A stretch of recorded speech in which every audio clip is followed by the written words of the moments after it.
Hello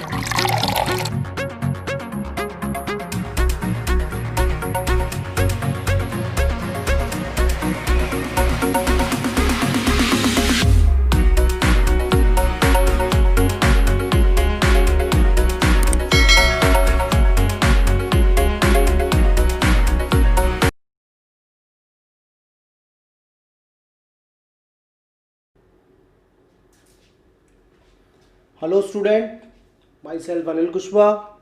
मैं आज आपके लिए केमिकल बॉन्डिंग का एक नया टॉपिक लेकर आया हूँ। टॉपिक का नेम है आयनिक बॉन्ड, जिसे आप पोलर बॉन्ड भी कहते हैं।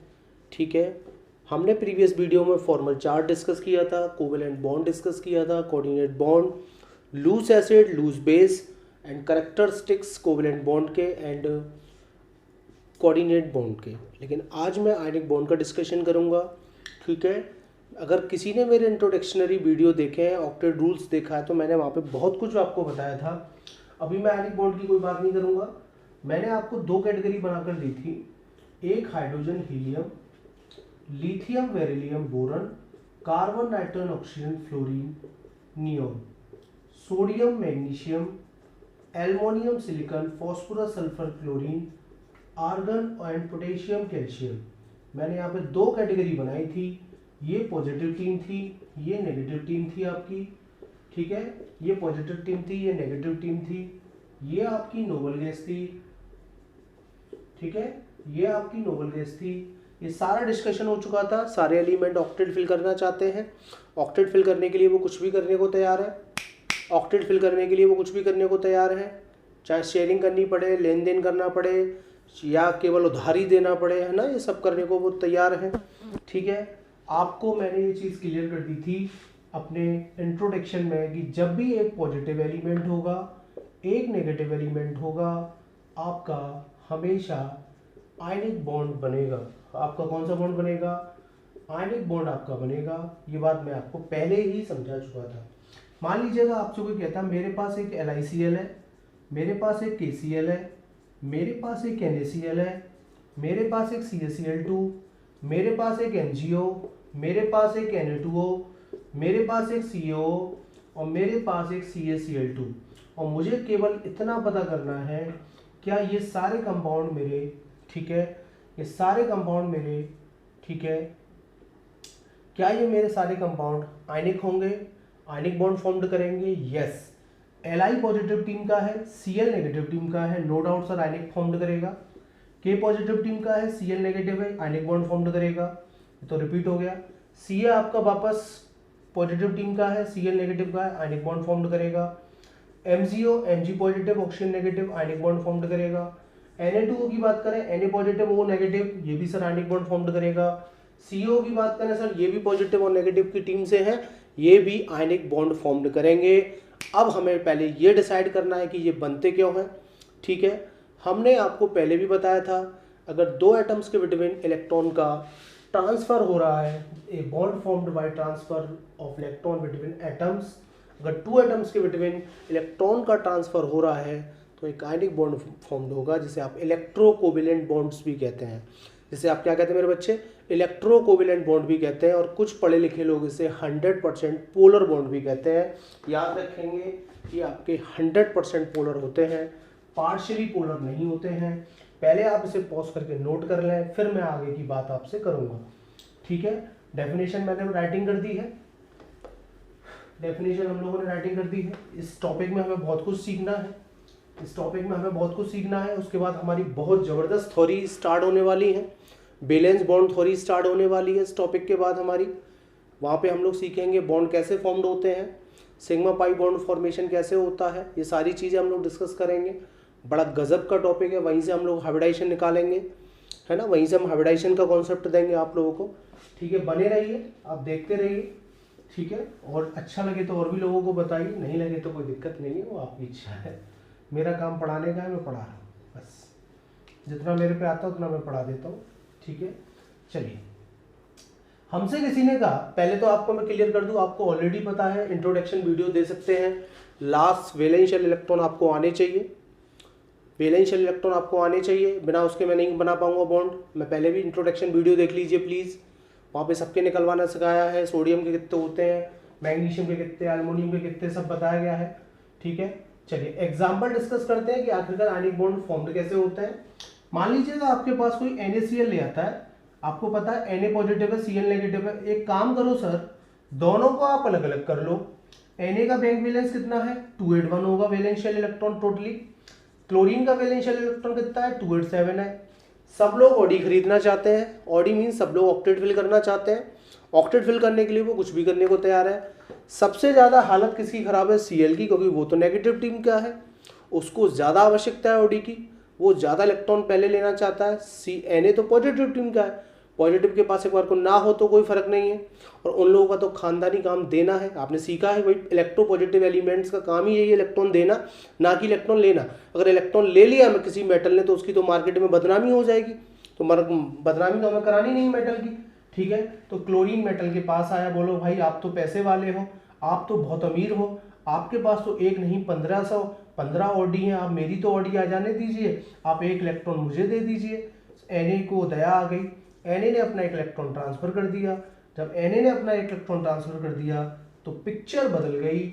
आप देखें दोनों के घर ऑडी खड़ी हुई है, दोनों के दोनों स्टेबल हो चुके हैं, गजब का काम हो गया। दोनों के दोनों स्टेबल हो गए, दोनों के घर ऑडी आ गई। इसके भी वैलेंशियल इलेक्ट्रॉन में 8 हो गए, इसके भी 8 हो गए। बिल्कुल ठीक है सर, लेकिन अभी ये गलत है, क्योंकि आपको पता अगर हमने किसी से पैसे का लेन देन किया है और अगर उसकी लिखा पढ़ी नहीं होगी तो झगड़ा ज़रूर होगा, वो काम ना हो, इसलिए हम कुछ लिखा पढ़ी कर लें, हम कुछ राइटिंग कर लें। मीन्स Na ने एक इलेक्ट्रॉन दिया है, ये चीज़ शो करनी है हमें। Cl ने एक इलेक्ट्रॉन गेन किया है, इंटरचेंज माइग्रेशन हो रहा है, इलेक्ट्रॉन का ट्रांसफर हो रहा है, तो हमें वो सब चीज़ शो करनी है। तो हम लिखेंगे Na ने सर एक इलेक्ट्रॉन दिया है और Cl ने एक इलेक्ट्रॉन गेन किया। ये चार्ज यही इंडिकेट करता है कि Cl ने एक इलेक्ट्रॉन गेन करके अपना ऑक्टेट फिल किया है और Na ने अपना इलेक्ट्रॉन लॉस करके अपना इलेक्ट्रॉन फिल किया है। ठीक है, this is the structure of NaCl, this is the bond of ionic bond of NaCl। चलिए नेक्स्ट देखते हैं, अगला है MgO मेरे पास। अगला है MgO, सर कुछ मत करिए, दोनों को अलग अलग कर लीजिए। इसके लिए वैलेंशियल इलेक्ट्रॉन होते हैं 282, इसके वैलेंशियल इलेक्ट्रॉन होते हैं 2826। ऑक्सीजन को रिक्वायरमेंट कितने का है, 2 का, नो डाउट। ऑक्टेट फिल करने के लिए ऑक्सीजन को कितने चाहिए, 2 चाहिए, और वही तो परेशान है। ठीक है, ये अपने पड़ोसी के पास आया, भाई आप हमें दे दीजिए, आपके पास तो फ्री इलेक्ट्रॉन है ना, आप हमें दे दीजिए, और आपका तो खानदानी काम ही है ये इलेक्ट्रॉन देना। जब इलेक्ट्रॉन दे देंगे तो आप देखें दोनों के घर पे ऑडी खड़ी हो गई, दोनों का ऑक्टेट फिल हो गया, लेकिन लेन देन का हिसाब कर दीजिए, इसने 2 इलेक्ट्रॉन लॉस किए हैं और इसने 2 इलेक्ट्रॉन गेन किए हैं। This is the ionic bond of NaMgO। Okay, this is the ionic bond of MgO। एक और देख लेते हैं, अब हमें बनाना है किसका, LiCl का, लिथियम क्लोराइड का बनाना है। सर Li अलग Cl अलग कर लीजिए। इसके वैलेंशियल इलेक्ट्रॉन कितने होंगे, 2, और सॉरी दिस इज ओनली 21, और इसके होंगे 287। ठीक है, लिथियम को तो आप जानते हो, लिथियम केवल हाइड्रोजन, लिथियम, बेरिलियम, ये सब वो लोग हैं जो हीलियम का नोबल गैस इलेक्ट्रॉनिक कॉन्फ़िगरेशन रखना चाहते हैं, या ऐसा कह लीजिए केवल साइकिल लेकर ही खुश हैं, उन्हें ऑडी की कोई आवश्यकता नहीं है। जिनको ऑडी चाहिए वो तो ऑक्टेट फिल करना चाहते हैं, जिनको केवल साइकिल चाहिए जैसे हाइड्रोजन, वो एक इलेक्ट्रॉन लेकर ही खुश है। बिल्कुल लिथियम हीलियम का इलेक्ट्रॉनिक कॉन्फ़िगरेशन ऑक्यूपाई करना चाहता है, तो केवल वो एक इलेक्ट्रॉन लॉस कर देगा, और जब एक इलेक्ट्रॉन लॉस कर देगा तो पिक्चर बदल जाएगी, यहाँ 2 हो जाएगा, यहाँ 288 हो जाएगा, और आप देख लें यहाँ पे क्या हो जाएगा, प्लस, और ये हो जाएगा minus. This is the LiCl। तो इस तरीके से आप अपने बॉन्ड फॉर्म कर सकते हैं। मैं और भी आपको भी बताऊंगा, पहले आप इसे पॉज करके दबा के पहले नोट कर लें, एज इट इज नोट कर लें, फिर हम आगे बात करते हैं आप लोगों से। चलिए स्क्रीनशॉट ले लीजिए, फिर हम वापस करते हैं। चलिए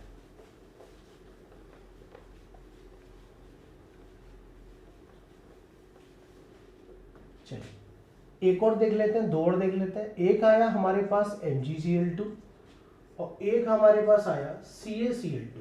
ठीक है, और एक हमें बनाना है Na2O का स्ट्रक्चर। आयनिक बॉन्ड फॉर्म करना है कि कैसे बनता है। बिल्कुल सर, जिसके कम होते हैं उसे तो आप बीच में ले लें, बाकी के लोगों को साइड में लगा लें। बैंक बैलेंस एक एक करके चेक कर लेते हैं। इसका 287 होगा, इसका 282 होगा, और इसका 287 होगा। Right okay. चलिए, मैग्नीशियम मेटल है, मेटल का तो खानदानी काम इलेक्ट्रॉन देना है। ये बोला सर आप एक इलेक्ट्रॉन मुझे दे दें और एक इलेक्ट्रॉन आप मुझे दे दें ताकि हमारी गाड़ी आ जाए, हमारा काम बन जाए। आपका तो कोई दिक्कत नहीं है, आप तो ऑलरेडी पैसे वाले हैं। आपके घर में तो वैसे ही ऑडी खड़ी है, देख लो, इलेक्ट्रॉन देकर भी ऑडी खड़ी हो गई मैग्नीशियम के यहाँ। ठीक है, सबका ऑक्टेट फिल है, सबके घर में ऑडी खड़ी है। यहाँ पे 2 इलेक्ट्रॉन लॉस हुए हैं, इसने 1 इलेक्ट्रॉन गेन किया है। This is the ionic bond of MgCl2। आप इस तरीके से MgCl2 का फॉर्मेशन कर सकते हैं। बिल्कुल ऐसे ही CaCl2 का कर सकते हैं, जिसके का वो बीच में आएगा। बाकी के सब लोग सर साइड में एडजस्ट हो जाएंगे।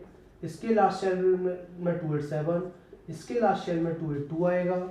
इसको भी 1 चाहिए, इसको भी 1 चाहिए, दे दीजिए। जब आप दे देंगे तो पिक्चर बदल जाएगी।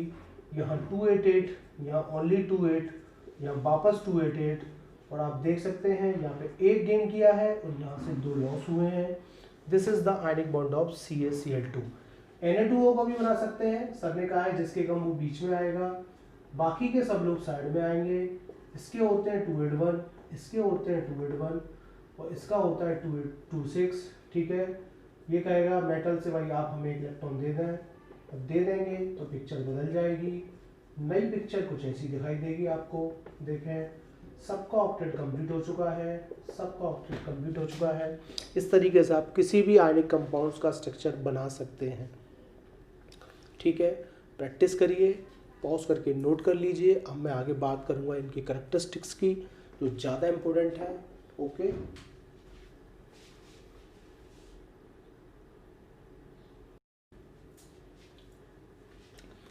आइए अब हम लोग चर्चा कर लेते हैं conditions of ionic bonds. Ionic bonds को फॉर्म करने की क्या क्या कंडीशंस हैं, कौन कौन से मेटल, कौन कौन से एनाइन आयनिक बॉन्ड फॉर्म करने के लिए तैयार रहेंगे या तैयार होंगे। ठीक है, सबके लिए लागू नहीं होता, पहले क्लियर कर लीजिएगा। ठीक है, मैं 1 बाय 1 बात करूंगा कि कौन कौन से आयंस आपको चाहिए, कौन कौन से आयंस की कंडीशन चाहिए। सबसे पहले इलेक्ट्रोनेगेटिविटी की बात करते हैं। देखिए, आप मेरी बारी बारी से सारी प्रॉपर्टी सुनिएगा ठीक से, फिर आप बुक से पढ़िएगा, आपके गजब समझ में आएगा कि बुक्स क्या कहना चाहती है। ठीक है, बुक्स से पढ़ लेते हैं तो बुक्स तो महाज्ञानी है ही है, टीचर्स ज्ञानी नहीं है। टीचर केवल डायरेक्शन देता है, पर आप बुक्स जरूर पढ़िएगा। ठीक है, इलेक्ट्रोनेगेटिविटी पहले सबसे पहले बात आती है कि भाई इलेक्ट्रोनेगेटिविटी होती क्या है। इलेक्ट्रोनेगेटिविटी होती है 2 एटम तो शेयर इलेक्ट्रॉन्स में इलेक्ट्रॉन विड्रॉ करने की पावर जिसकी ज़्यादा होगी उसकी इलेक्ट्रोनेगेटिविटी हाई होगी। इलेक्ट्रोनेगेटिविटी प्रेडिक्टेबल आपने देखा होगा क्लास 10th में, लेफ्ट टू राइट जाने पर आपकी इंक्रीज करती है, टॉप टू बॉटम आने पर आपकी इलेक्ट्रोनेगेटिविटी डिक्रीज करती है। मतलब इलेक्ट्रॉन विड्रॉ करने की पावर आपकी लेफ्ट टू राइट जाने पर डिक्रीज करती है। तो अब सबसे पहले इलेक्ट्रोनेगेटिविटी को लेके बात करते हैं। आयनिक बॉन्ड अगर फॉर्म्ड होगा, आयनिक बॉन्ड तभी फॉर्म्ड होगा जब 2 एटम्स के बिटवीन इलेक्ट्रोनेगेटिविटी का जो डिफरेंस होगा, इलेक्ट्रोनेगेटिविटी का जो डिफरेंस क्रिएट होगा वो या तो 1.9 से ज्यादा होना चाहिए या 2 से ज्यादा होना चाहिए, तभी सर आयनिक बॉन्ड फॉर्म होगा, अन्यथा आयनिक बॉन्ड आपका फॉर्म्ड नहीं होगा। ठीक है, अगर इलेक्ट्रोनेगेटिविटी का 2 एटम्स के बिटवीन इलेक्ट्रोनेगेटिविटी का डिफरेंस 1.9 या 2 से कम आता है तो आयनिक बॉन्ड फॉर्म्ड नहीं होगा। अगर उससे ज्यादा आता है तो आयनिक बॉन्ड फॉर्म्ड होगा, इलेक्ट्रोनेगेटिविटी का डिफरेंस दोनों एटम्स के बिटवीन। ठीक है, मान लीजिए एक मेरे पास NaF है, एक मेरे पास NaCl है, एक मेरे पास NaF है, राइट। ठीक है, Na की जो इलेक्ट्रोनेगेटिविटी होती है, Na की इलेक्ट्रोनेगेटिविटी 0.9 के आसपास होती है। फ्लोरीन की जो इलेक्ट्रोनेगेटिविटी होती है, फ्लोरीन की वो आपकी 4.0, और क्लोरीन की जो इलेक्ट्रोनेगेटिविटी होती है मेरे बच्चे वो आपकी लगभग होती है, वो आपकी होती है 3.0। अगर NaF की बात करें तो NaF में डिफरेंस कितना आ जाएगा आप देख लें। NaF में आ जाएगा डिफरेंस इलेक्ट्रोनेगेटिविटी का, तो डिफरेंस क्रिएट होगा वो लगभग होगा 3.1। ठीक है, NaF के लिए इलेक्ट्रोनेगेटिविटी का 2 एटम्स के बिटवीन जो इलेक्ट्रोनेगेटिविटी का डिफरेंस क्रिएट होगा वो होगा लगभग 3.1। और NaCl में अगर हम इलेक्ट्रोनेगेटिविटी का डिफरेंस देखें तो वो मेरे बच्चे कितना होगा आप देख सकते हैं, 3 और 9 में डिफरेंस देखेंगे तो वो लगभग आएगा आपका 2.1 कितना आएगा, 2.1 के आसपास डिफरेंस आएगा। आप देख सकते हैं दोनों डिफरेंस आपकी डिफरेंस की वैल्यू से ज़्यादा आते हैं। नो डाउट सर ये आयनिक बॉन्ड फॉर्म्ड होगा। नो डाउट NaI के अंदर आयनिक बॉन्ड नहीं है क्योंकि वहाँ डिफरेंस हो जाएगा कम, वहाँ डिफरेंस हो जाएगा कम। NaI में आयनिक बॉन्ड नहीं है, NaF में है, NaCl में है। मैंने आपको बता दिया, ठीक है, कि डिफरेंस आपका इलेक्ट्रोनेगेटिविटी का डिफरेंस ज़्यादा होना चाहिए 2 से या 1.9 से, तभी आपका आयनिक बॉन्ड फॉर्म्ड होगा। तो ये तो पहली कंडीशन आ गई, इलेक्ट्रोनेगेटिविटी डिफरेंस आपको चाहिए more than 2। Ionic bond form करने के लिए इलेक्ट्रोनेगेटिविटी डिफरेंस कितना चाहिए, मोर देन 2, तभी बनेगा। पॉज करके नोट कर लीजिए। आइए आगे बात करते हैं, अगली हेडिंग्स की बात करते हैं। अब बात आती है कि सर कौन कौन से आयंस तैयार होंगे। अब बात आती है कि सर कौन कौन से आयंस आयनिक बॉन्ड बनाने के लिए तैयार रहेंगे। सब तैयार हो जाते हैं क्या, नहीं, सब तो तैयार नहीं होते। केवल फर्स्ट ग्रुप, सेकंड ग्रुप और थर्ड ग्रुप के एलिमेंट जिनका वैलेंशियल इलेक्ट्रॉन 1 2 3 होता है, और आपका ग्रुप 5, ग्रुप 6, ग्रुप 7 जिनके वैलेंशियल इलेक्ट्रॉन 5 6 और 7 होते हैं, वही आयनिक बॉन्ड बनाने का प्रयास करते हैं और कोई नहीं बनाता। ठीक है, जिनके फर्स्ट सेकंड थर्ड वाले ग्रुप के एलिमेंट्स और ग्रुप 5 6 7 वाले ग्रुप के एलिमेंट जिनके वैलेंशियल इलेक्ट्रॉन 5 6 7 होते हैं, वही आयनिक बॉन्ड फॉर्मेशन करने के लिए तैयार रहते हैं, सब नहीं तैयार रहते। यही क्यों सेलेक्ट किए गए, क्योंकि इनकी आयनाइजेशन पोटेंशियल वैल्यू छोटी होती है और इनकी इलेक्ट्रो एफिनिटी की वैल्यू ज्यादा होती है। ठीक है, क्योंकि आयनाइजेशन पोटेंशियल कम होगा, इलेक्ट्रॉन आसानी से लूज हो जाएगा। फिर सुनिए, आयनाइजेशन पोटेंशियल कम होगा, इलेक्ट्रॉन आसानी से लूज हो जाएगा, और इलेक्ट्रॉन एफिनिटी ज़्यादा होगी तो इलेक्ट्रॉन आसानी से आप गेन कर सकते हैं। और इलेक्ट्रॉन का लेना देना ही तो होता है आयनिक बॉन्ड में, क्योंकि अगर जल्दी इलेक्ट्रॉन मिल गया और जल्दी गेन हो गया तो आयनिक बॉन्ड फॉर्म्ड हो जाएगा। तो एक तो ये वो लोग हैं जो एक तो ये वो ग्रुप हैं जो आपका आयनिक बॉन्ड बनाते हैं। ठीक है, फिर और कौन कौन से आयंस होते हैं आपके पास, वो भी आयंस होते हैं जैसे कि Na+, K+, ठीक है, आपके Ca+2, आपके Mg+2, ये वो कैटायन है जो आयनिक बॉन्ड बनाने के लिए तैयार हैं। आपके ये वो एनायन हैं जैसे ये आपके आयनिक बॉन्ड बनाने के लिए तैयार हैं। ठीक है, ये एनायंस हैं, ये कुछ कैटायंस हैं जो आयनिक बॉन्ड बनाते हैं, सब नहीं बनाते। ठीक है, सब नहीं बनाते, कुछ स्पेशली बनाते हैं। अब बात आती है कि और कौन कौन से हो सकते हैं। अब बात आती है, हाँ, H- भी आयनिक बॉन्ड बनाता है। ठीक है, Li+ भी बनाता है। ठीक है, Vu+2 भी बनाता है। ये केवल हीलियम का इलेक्ट्रॉनिक कॉन्फ़िगरेशन ऑक्यूपाई करके आयनिक बॉन्ड बना सकते हैं। ठीक है, सबसे कमाल जिनके पास स्यूडो इलेक्ट्रॉनिक कॉन्फ़िगरेशन होता है, डी ब्लॉक एलिमेंट्स की बात कर रहा हूं, जिनके पास स्यूडो इलेक्ट्रॉनिक कॉन्फ़िगरेशन होता है, वो एलिमेंट भी आपके आयनिक बॉन्ड बनाते हैं। जैसे कि Zn+2, जैसे कि आपका कैडमियम+2, जैसे कि आपका मरकरी+2, ठीक है, आपका Cu+, आपका गोल्ड+, ये सब के सब आयनिक बॉन्ड बनाते हैं क्योंकि इनके पास है स्यूडो इलेक्ट्रॉनिक कॉन्फ़िगरेशन। जिनके पास आपको स्यूडो इलेक्ट्रॉनिक कॉन्फ़िगरेशन मिलेगा वो आपके क्या करेंगे, आयनिक बॉन्ड फॉर्म्ड करेंगे। इनके पास स्यूडो इलेक्ट्रॉनिक कॉन्फ़िगरेशन आएगा, 18 इलेक्ट्रॉन्स आएंगे लास्ट शेल में, ये कॉन्सेप्ट है आपका। ठीक है, ये भी बनाते हैं। जिनके पास D2, D3, D4 होता है, D1, D2, D3, D4 आता है, वो भी आयनिक बॉन्ड बनाते हैं आपके। जैसे कि आपका Cr+2 आता है इसके अंदर, है ना, Fe+2 आता है इसके अंदर। ठीक है, Fe+2 भी आएगा, ये सब आयनिक बॉन्ड्स बनाते हैं। ठीक है, लेकिन जिनके पास हाफ फील्ड स्टेबल आती है D5, जिनके पास हाफ फील्ड स्टेबल आती है जैसे कि Fe+3, जैसे कि आपका Mn+2, ये भी आपके वो आयंस हैं जो आयनिक बॉन्ड्स बनाते हैं। तो ये लगभग मैंने आयंस की कैटेगरी दी कि सब तो नहीं बनाते, कुछ स्पेशल ही आयंस कुछ स्पेशल लोग ही आयनिक बॉन्ड फॉर्म्ड करते हैं। ये हो गई दूसरी बात मेरी। चलिए हटा लीजिए, इसे पॉज करके नोट कर लीजिएगा। चलिए, पहले नेगेटिविटी की बात हुई थी, फिर हमने आयंस जनरेट किए, कौन कौन से आयंस हमारे रहते हैं। आयनिक बॉन्ड बनाने के लिए तैयार रहते हैं लगभग। चलिए, तीसरा पॉइंट इसके अंदर हमारे पास आता है कि सर जब भी एक मेटल इलेक्ट्रॉन लॉस करेगा और एनायन इलेक्ट्रॉन गेन करेगा तब जाकर एक आयनिक बॉन्ड फॉर्म होगा। तीसरी कंडीशन है कि मेटल तो इलेक्ट्रॉन लॉस करेगा, एनायन इलेक्ट्रॉन गेन करेगा, तब जाकर एक आयनिक बॉन्ड फॉर्म होगा। मैं फिर बोल दूं, तब जाकर एक आयनिक बॉन्ड फॉर्म होगा। क्लियर हो रही है मेरी बात? और जब ये एक स्टेबल आयनिक बॉन्ड फॉर्म होता है, जब एक स्टेबल आयनिक बॉन्ड फॉर्म होता है तो कुछ एनर्जी लॉस होगी, कुछ एनर्जी रिलीज होगी।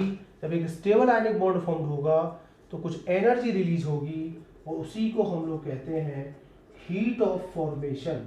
उसे ही हमें क्या कहते हैं? हीट ऑफ फॉर्मेशन कहते हैं। अब जब भी एक स्टेबल आयनिक बॉन्ड बनाएंगे कुछ एनर्जी रिलीज होगी और उसी एनर्जी को हम लोग कहते हैं हीट ऑफ फॉर्मेशन। जितनी ज़्यादा हीट ऑफ फॉर्मेशन होगी आपका उतना ही स्टेबल कंपाउंड होगा। आप मेरी बात बहुत ध्यान से सुन लें, जितनी ज़्यादा एनर्जी रिलीज होगी उतना ही आपका स्टेबल कंपाउंड्स होगा। ठीक है, ये बात हो गई।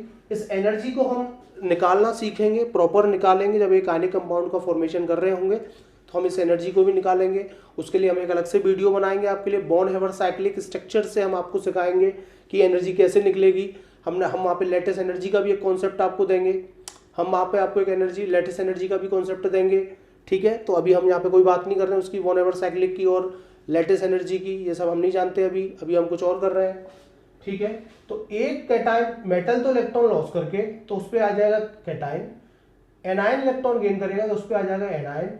और मैं आपको बता दूं इस कैटायन और एनायन के बिटवीन काम करता है एक स्ट्रॉन्ग इलेक्ट्रोस्टैटिक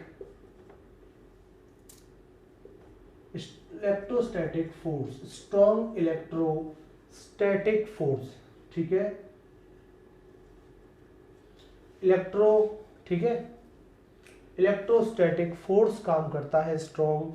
ठीक है, ध्यान रखें आयनिक बॉन्ड बनाने में मॉलिक्यूल का कोई रोल नहीं है, मॉलिक्यूल का कोई रोल नहीं है, एटम का कोई रोल, आयंस पार्टिसिपेट करते हैं। ध्यान रखेंगे, ये बड़ी इंपॉर्टेंट बात है। आयनिक बॉन्ड बनाने में आयंस पार्टिसिपेट करते हैं। शेयरिंग होगी तो कोवेलेंट बॉन्ड बनेगा, इलेक्ट्रॉन ट्रांसफर होंगे तो आयनिक बॉन्ड बनेगा। और इलेक्ट्रॉन ट्रांसफर करने में आयंस रोल निभाते हैं, ना कि आपके एटम्स। तो ये दो तीन छोटी छोटी बातें हो गई मेरी आपसे, ये दो तीन छोटी छोटी बातें हो गई। कंडीशंस चल रही है, आयनिक बॉन्ड स्टेबल बनेगा तो हीट रिलीज होगी, एनर्जी रिलीज होगी, जो एनर्जी होगी वो हीट ऑफ फॉर्मेशन होगा स्टेबल आयनिक बॉन्ड बनाने के लिए। ठीक है, और स्ट्रॉन्ग इलेक्ट्रोस्टैटिक फोर्स होगा। ठीक है, चलिए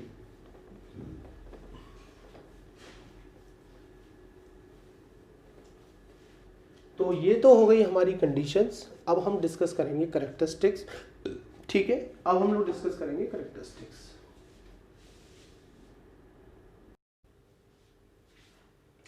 तो आइए अब हम लोग चर्चा कर लेते हैं characteristics of ionic compounds. This is very most important topics.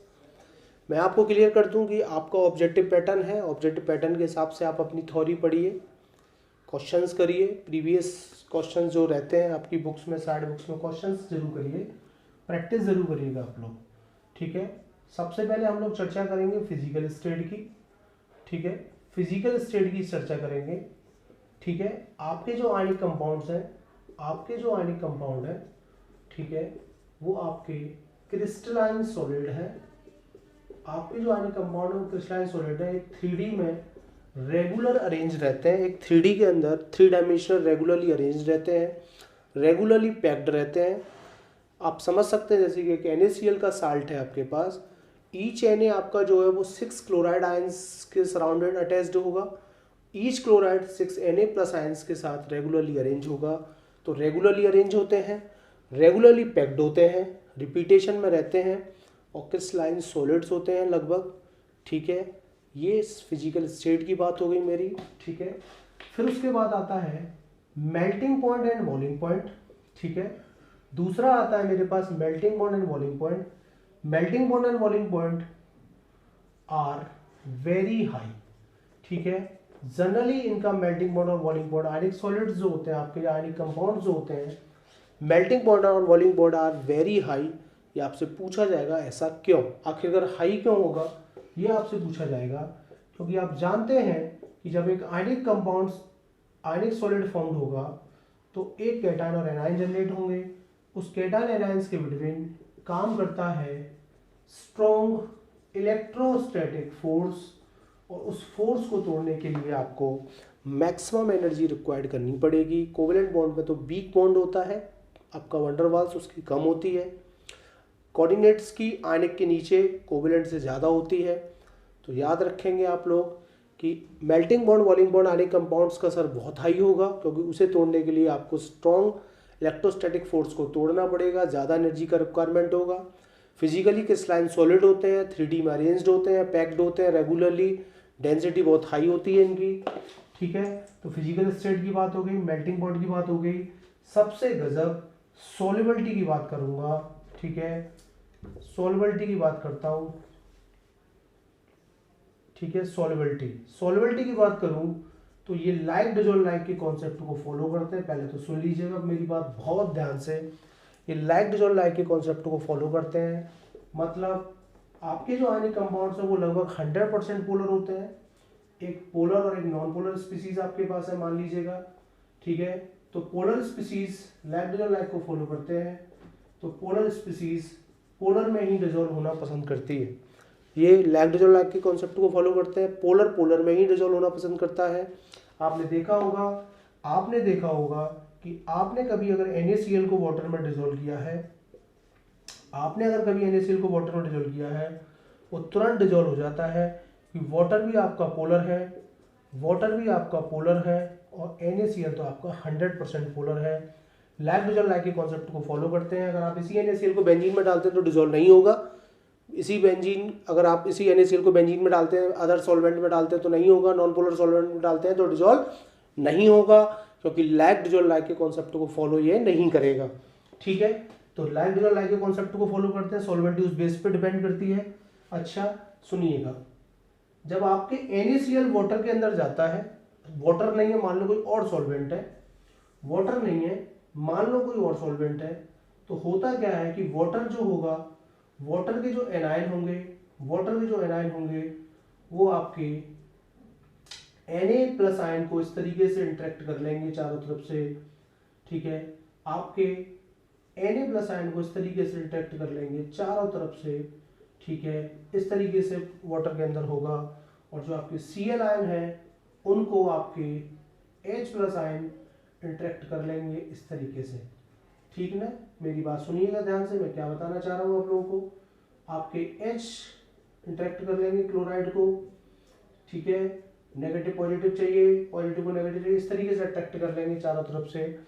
इस कैटायन और वाटर के मॉलिक्यूल्स जो पोलर एनायंस आ रहे हैं उनके बीच में कुछ तो इंटरेक्शन होगा, समझ में आता है। जब आपने NaCl पानी में डाला था तो NaCl का वाटर के मॉलिक्यूल के साथ कुछ तो इंटरेक्शन होगा, मतलब या किसी भी सॉल्वेंट में डाला तो कुछ तो इंटरेक्शन होगा, उस इंटरेक्शन में एक एनर्जी रिलीज होगी, इसका नाम होता है सॉल्वेशन एनर्जी। क्या नाम होता है? सॉल्वेशन एनर्जी कहते हैं उसे। और अगर वाटर सॉल्वेंट है, अगर आपका वाटर सॉल्वेंट है तो हम उसे कहते हैं हाइड्रेशन एनर्जी। क्या कहते हैं? हाइड्रेशन एनर्जी कहते हैं। ध्यान रखें, सॉल्वेशन एनर्जी हाइड्रेशन एनर्जी एक ही बात है। अगर आपका कोई नॉर्मली कोई और सॉल्वेंट है तो आप सॉल्वेशन एनर्जी कहेंगे।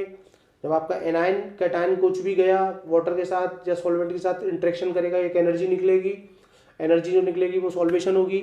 लेकिन अगर सॉल्वेंट स्पेशली वाटर है तो वो सॉल्वेशन एनर्जी नहीं कहेंगे, उसे हाइड्रेशन एनर्जी कहेंगे। ठीक है, हाइड्रेशन एनर्जी कहेंगे। और एक कॉन्सेप्ट होता है, मैं आपको बता दूं, उसके लिए मैं अलग से वीडियो बनाऊंगा आपके लिए, कि जब आप कोई गैसेस कैटायन और जब आप कोई गैसेस एनायन का इंटरेक्शन करके काइनेटिक सॉलिड फॉर्म करते हैं, उसे बनाने में जो भी एनर्जी रिलीज होती है उसे हम लोग लैटिस एनर्जी कहते हैं। क्या कहते हैं? लैटिस एनर्जी कहते हैं। मेरी बात समझ में आता है? उसको हम लोग लैटिस एनर्जी कहते हैं। तो फाइनली लैटिस एनर्जी का हाइड्रेशन एनर्जी से रिलेशन है कि आपने कोई भी आयनिक सॉलिड वाटर में डाला, अगर उसकी हाइड्रेशन एनर्जी या सॉल्वेशन एनर्जी लैटिस एनर्जी से ज़्यादा मिलेगी तभी वो सॉल्युबल होगा, अन्यथा वो सॉल्युबल नहीं होगा। फिर सुन लीजिए, आपने जिस कंपोनेंट को वाटर में डाला उसकी हाइड्रेशन एनर्जी या सॉल्वेशन एनर्जी लैटिस एनर्जी से ज़्यादा होगी तभी वो सॉल्युबल होगा। अगर लैटिस एनर्जी ज़्यादा है तो आपका कंपोनेंट जो भी आयनिक सॉलिड आपने डिसॉल्व किया है वो आपका इनसॉल्युबल होगा। क्या होगा? इनसॉल्युबल होगा। पहले आप इसे नोट कर लें, फिर मैं आगे बताऊंगा। थोड़ा सा अजीब हो गया है, मैं ठीक से बताता हूँ आपको। फाइनली देखिए,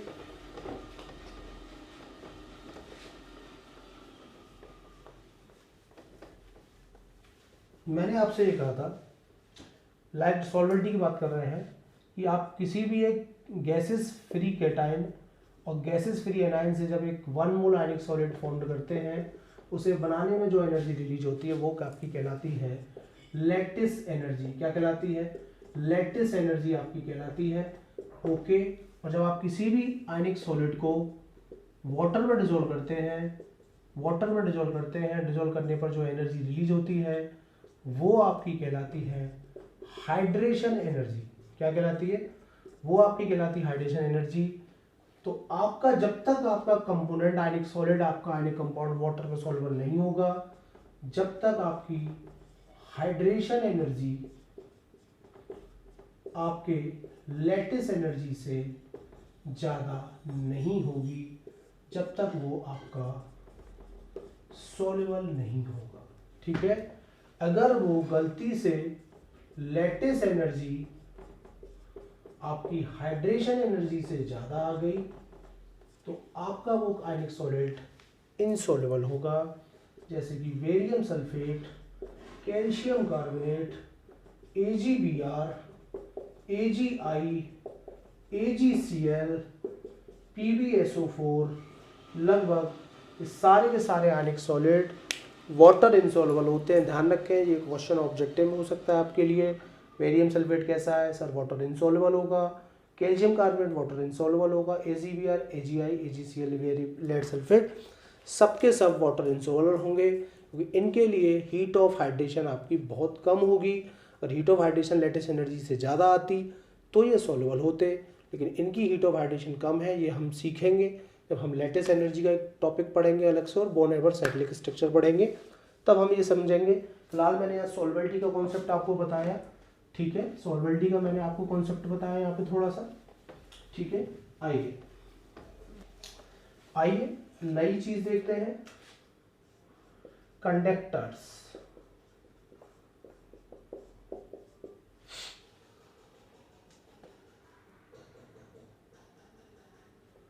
ठीक है, कंडक्टर्स की बात करते हैं। कंडक्टर्स आयनिक सॉलिड की कंडक्टिविटी की बात करते हैं।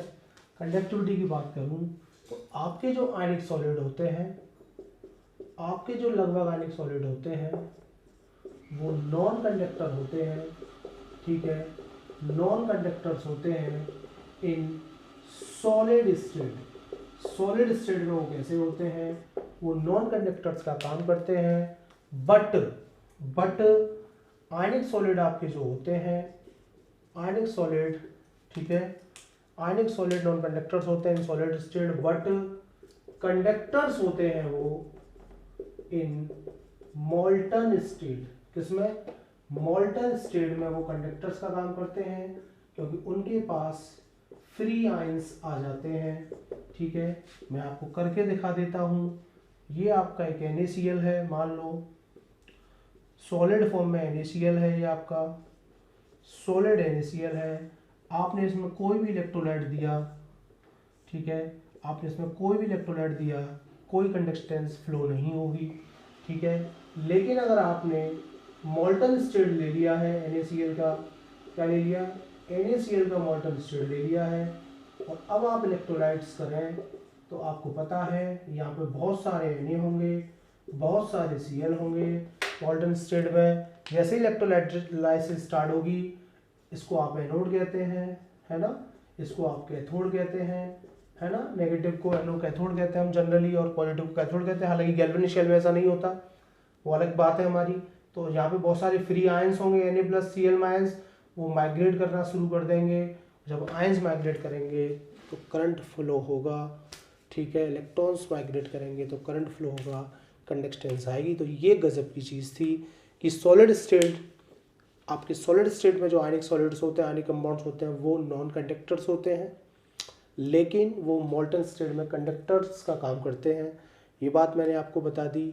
दो बात और बतानी है कि आयनिक सॉलिड्स जो होते हैं, आपके आयनिक कंपाउंड्स जो होते हैं, वो जनरली आयनिक रिएक्शन देते हैं, और आयनिक रिएक्शन बहुत फास्ट होती हैं, लगभग बहुत ज़्यादा फास्ट, इतनी फास्ट होती हैं एक रिएक्शन लगभग 10⁻⁸ सेकंड में कन्वर्ट हो जाती है। आप कभी सोच नहीं सकते हैं कि अगर आप NaCl में सिल्वर नाइट्रेट का सॉल्यूशन डालेंगे, आपकी आंख की पलक नहीं झपकेगी, उससे पहले आपके पास टेस्ट ट्यूब के अंदर वाइट प्रेसिपिटेट होगा सिल्वर क्लोराइड का, क्योंकि आयनिक रिएक्शन इतनी फास्ट होती हैं और आप जनरली उनके रिएक्शन को रेट को डिटरमाइन कर ही नहीं सकते। ये सब हम लोग आयनिक केमिकल काइनेटिक में सीखते हैं। आयनिक रिएक्शन बहुत फास्ट होती हैं, इतनी फास्ट कि जब तक आपकी आंखों की पलक नहीं झपकेगी उससे पहले रिएक्शन हो जाएगी, प्रोडक्ट बन जाएगा। आप कर लें, लैब में खुद ट्राई कर लें, NaCl को कभी सिल्वर नाइट्रेट में डालिए, तुरंत आपको वाइट प्रेसिपिटेट मिलेगा AgCl का, बिकॉज आयनिक रिएक्शन है। वो जो भी रिएक्शन आयनिक होगी बहुत फास्ट होगी, ठीक है, बहुत जल्दी प्रोडक्ट दे देगी आपको, सोच ही नहीं सकते उससे पहले दे देगी। तो रिएक्शंस की बात हो गई, कंडक्टर्स की बात हो गई, फिजिकल स्टेट की बात हो गई, सॉल्वेबिलिटी की बात हो गई, ठीक है। उसके बाद मेरे पास दो टॉपिक और हैं। आयनिक सॉलिड नॉन डायरेक्शनल होते हैं, नॉन डायरेक्शनल होने की वजह से उनकी कोई भी फिक्स डेफिनेट ज्योमेट्री नहीं होती, ठीक है, उनकी ज्योमेट्री नहीं होती, शेप नहीं होती। नॉन डायरेक्शन करेक्टर होने की वजह से जनरली हार्ड होते हैं, ब्रिटल होते हैं। ओके, आज के लिए इतना ही। अगर वीडियो पसंद आया तो और भी स्टूडेंट्स को बताइएगा। Thank you.